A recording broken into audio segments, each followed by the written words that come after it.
was recovered intact with its crew inside, a story that is finally coming to light. Aztec, New Mexico is located just over 100 miles. That's about 180 kilometers away from the discovery of the craft. It was also near the place the first atomic bomb was detonated and tested in 1945. Aztec is located very close to the Los Alamos nuclear power plant, where the first atomic bombs were built. This area is called Aztec because it was named after Aztec archaeological mines that were discovered there.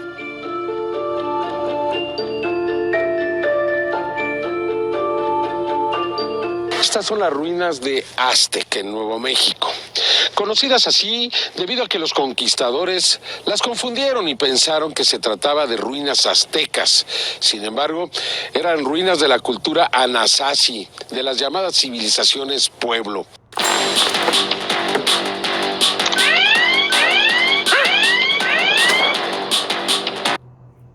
Que habitaron aquí en Nuevo México.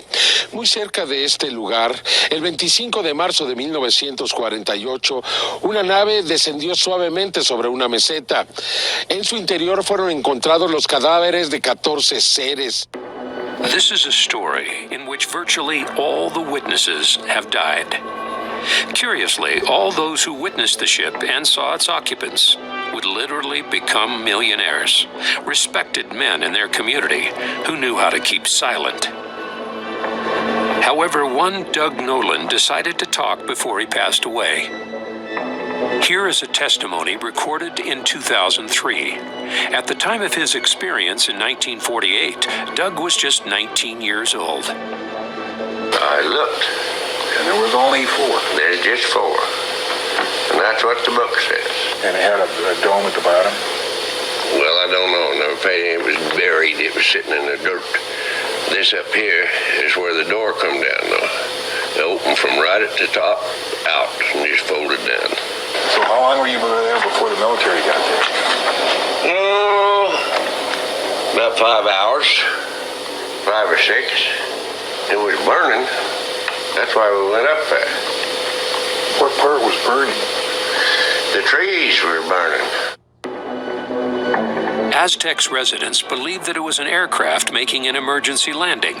Scott Ramsey's investigation suggests the possibility that it was the police who informed the Army of the crash of the alien ship. Others think that it was the neighbors in the area that alerted authorities. Who actually called the military? Or did you call the sheriff? Didn't call the military. I don't know who called them. I think that rancher called them. Oh. He called, I don't know whether he called the military or not, but I think he called sheriff's department. Because they come out from Farmington or from Aztec before any of those others ever showed up. Who came out from Aztec? Sheriff. Did he look inside it? I think he did. I think he did. Finally, the military arrived, confiscated the bodies, and took control of the site.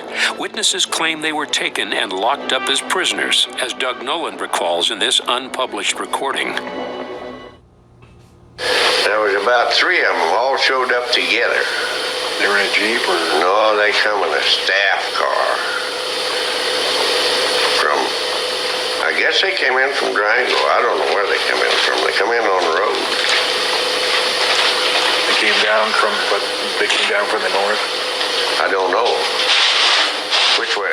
We just saw them coming up from a ranch. They just come right on in. They come up, and you're all standing around. What do they do? Told us to get away from that thing. Said you're not allowed up here. A story that was all but forgotten, and thanks to the work of researchers like Scott and Suzanne Ramsey, have now come forward with details never before revealed. After 25 years of research, they have uncovered factual evidence of this fascinating discovery, all documented in detail of one of the greatest stories of all time. Only a small group of people witnessed this event, most of them inhabitants of the area, and some workers of the oil industry and firemen. Eventually, all of them would be millionaires, but nobody wanted to talk about this case. We can clearly see here where the UFO was coming from. Yes, it came from that area down there after it had been in Cuba that night, Cuba, New Mexico. It basically followed the terrain of Highway 44, which is valleys and canyons. It came up through Largo Valley or Largo Canyon, the Largo Basin. It came across what is now basically Highway 173 or State Route 173. Went over the Archuleta Ranch. Appeared to be in trouble at that point. To quote Valentine Archuleta, it fluttered like a leaf. It bounced off the canyon wall of the mesa and went on a trajectory of northeast. If you take a straight line from here to Valentine Archuleta's ranch, that would bring you to right about here. And then, as the witnesses tell us, it ended up over there. This is the place? The epicenter is about right here. The witnesses I talked to said that it was at an angle and that all the silt was pushed up, kind of like you'd imagine if you took your hand and ran it through sand. And it wasn't covered at all, but right around the one rim, it was pretty packed underneath it. But yeah, this is where it laid. People are not asking the right questions. They're not asking the right questions because they kind of think they already know the answers. Not much grows here anymore. How tall it was? 18 feet. And how wide? Of 314 feet, using pi to 99 or 100 feet. It was an oval object, was circular object? Lenticular, round. Right. It had a dome on top and a smaller dome on the bottom. What was the color? A pewter colored, kind of a brushed aluminum pewter. No seams, no rivets, no joints that were visible. What is your conclusion in that sense? Oh, my conclusion? That the event is real. It did happen, March 25th, 1948. The grass never grew again there.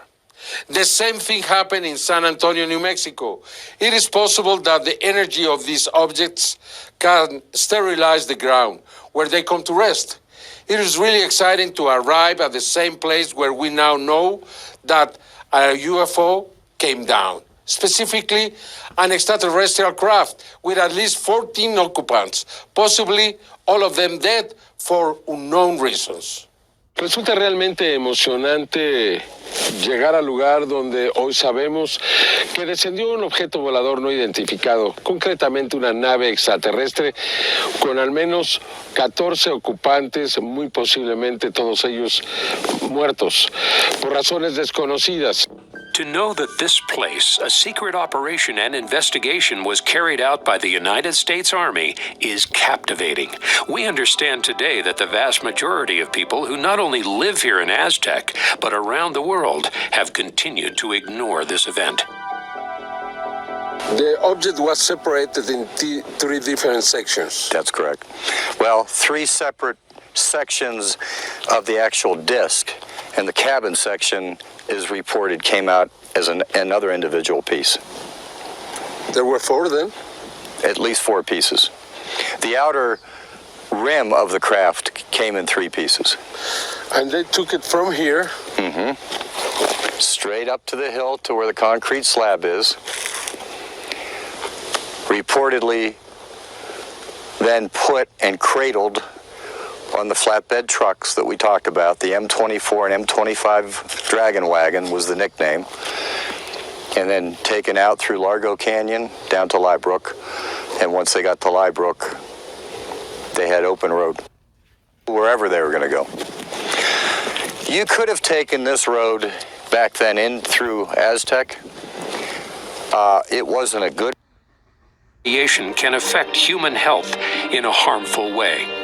We know that the radars operating in 1945 used up to 1 megawatt of power, which made it a lethal weapon for flying ships and their occupants. Over the years, it has been demonstrated that radars and microwaves are dangerous and should be handled with care. The case of Aztec seems to be a clear indication that microwaves literally cooked the beings inside their ship. Scott Ramsey was able to locate information on the radars that were used back then.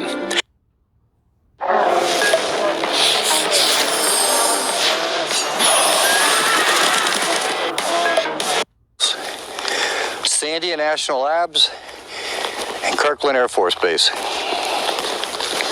And if you look at where they are on a map, which we'll do later, El Vado was north, as far north.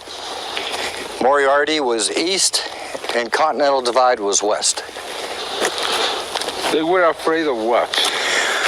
Well, we were at the beginning, we were actually well into the Cold War, so we were protecting these bases against espionage, spy planes, or bomber raids by the Soviets.